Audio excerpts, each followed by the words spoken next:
Hi guys, it's Wayne from Wayne Goodman Photography and Wayne's Got Gas. I just wanted to run through with some accessories I've got for the Sony A7R II, which may, give you some ideas of what's out there and may even possibly save you some money, because I've gone down sort of that not everything has to be original route, because the aftermarket stuff is actually generally very good. I've never had any issues with my past, say, 10 cameras with all this type of aftermarket stuff. So first of all, the main thing people are asking about is battery life on the A7R II, and power and stuff like that compared to previous models. I've not really fully tested a previous model of the A7, but I'll tell you now, although it's only touted at something like 290 shots, it seems to last a really good long amount of time. Certainly a good afternoon's walking, which with mirrorless you sort of come to expect now. And as a mirrorless camera, it's one of the better ones. The best I've ever experienced is a Leica M240, which they seem to last for days because the battery is just huge in capacity. But the original Sony batteries are here. These are a 10, what is it now? A 1020, can you see that? 1020 mAh. Let's see if I can bring it just a little bit closer. Yeah, so you can see in the top right hand quadrant of the battery, just below FW50, it says 1020 mAh. So that's milliamp hours, and that's how you rate a battery as to whether, if the higher the number, basically, usually the longer it lasts. Usually, because sometimes I would expect with these aftermarket ones it can be a bit misleading, I would expect, but for the most part they all seem to last about the same. So what I've got there, that's an original genuine Sony battery. The camera comes with two of those, which I didn't realise when I bought it, and it's really good battery life. So really the two out of the box will probably last most people fine, but because I didn't know that, I went to the trouble before I bought the camera, before it arrived, of buying two extra ones. Now these cost me, I think for the two batteries, they're on Amazon and they're about £15, so £7.50 each, which I think is really reasonable. And these are rated similarly. That's 1020, the original one, and these are 1080. So very similar, but in the real world, the main thing is they seem to last about the same amount of time. So I'm pretty happy with that.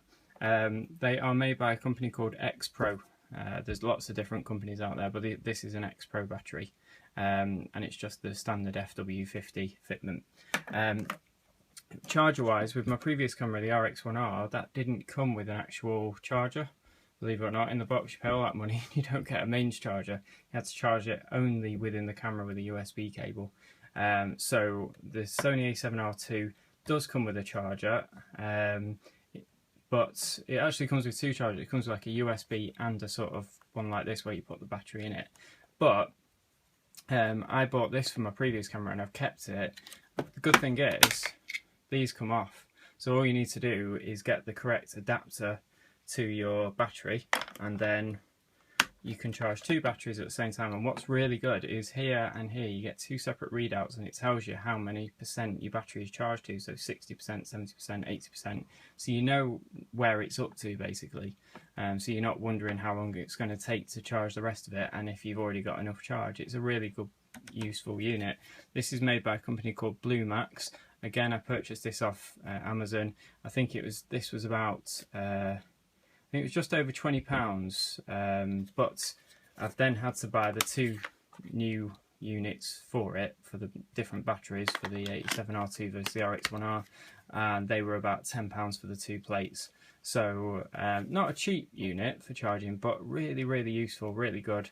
Quite big, but not so big that you're not going to probably be able to pack it on a trip. So yeah, very, very useful thing.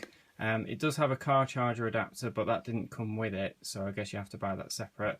And it does have the standard figure of 8 cable, and then on the other side you can actually power, while it's plugged in, you can power a USB charge as well. So you could be, theoretically, with this, you could have two batteries, 1 and 2, and then you could also have the camera plugged in with a USB cable charging the battery internally as well. So 3 batteries charged at once. Really clever unit. So that's that.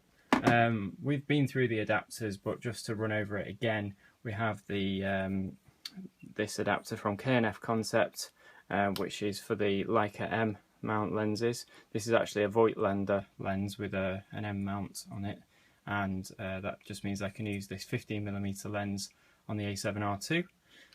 We've also been through it, but we have the Metabones adapter, which I'm just going to give a bit more of a test before I send it back, because I found something interesting yesterday in one of my other videos. You'll see it where it possibly smears less and gives better contrast. I believe that's due to the flange distance, and possibly somebody suggested that I adjust the screws on my Comlight adapter, but they all seem pretty tight, so I need to look into that more. But I don't think there's a... I think it's just a generic part of that particular lens combo with the Comlight adapter. And another interesting one, this looks like a leather case, but it's not. It's just a PU case. I never used to buy anything. I always used to spend loads of money and get a leather one, because I thought, oh, leather, lovely. And I do like leather things, so, you know, great. But nothing kinky, by the way. I'm talking sort of jackets. But basically, this PU stuff seems even tougher, even more hard wearing, and the most important thing is it's a heck of a lot cheaper. So this case here, I think only cost me something like, off the top of my head, it was around about the £20 mark. Now if you wanted a full case for the A7R II, the other ones I've seen from like bigger brands like Gary's and stuff like that, they're sort of 45 just for the half case. They can be 100 plus for a nice leather case. So obviously it depends exactly what what sort of colour you want and things like that, but for them I'll just boost the brightness so you can see it a bit better. Sorry, I'm using an iPhone, it's not the best. But yeah, it fits perfect, and more importantly still, this case was not for an A7R II, this case was for an A7 Mark II. Fits exactly the same. I'm not sure if the dimensions are exactly the same, but certainly it fits the same. You know, we've got the, maybe, you know, that might be different, that area there, but I would think that a lot of the A7 Mark II cases are being rebranded as A7R II cases, and the prices are going up. So don't fall for that. Just buy yourself an A7 Mark II case. It all fits absolutely fine. This one, I'm struggling to remember where it's from, but I think it was probably from Amazon, knowing me. And I just typed in A7 II case, and this is what came up as one of the purchase, you know, one of the options. So really good. That should fit a really good decent sized lens if you want to use the full case. I'm probably only going to use mostly the half case, because I just basically want to protect the bottom from getting scratches, you know, and also it just helps with the tripod there. It just sort of sits it a bit better on the tripod sometimes, I find, with these cases. So yeah, overall very good. Very happy with it. Obviously just be aware that the only thing is, with the cheaper cases you don't always get a battery door, but I'm very happy with it, and all you have to do is just basically unscrew it and off it comes. So very simple, very cheap for what they are, and very good quality, hard wearing. I've had a few of these cases on various different cameras and never come across any issues. So I hope that gives you some idea as to battery options, and if you were thinking of buying all the original stuff, well, in my experience, you know, I'm finding that I don't need to. So hopefully that saves you a bit of money. Thanks for watching. Keep commenting, keep subscribing, definitely, because there are going to be more videos coming. I've got a weekend with the camera again this weekend, so after that's over I'm going to give you more views and probably a bit of a how I'm finding it after a week or so, you know, on what I'm finding is good, what pros and cons basically. So keep subscribing and you'll see those videos come up. Thanks for watching. Bye.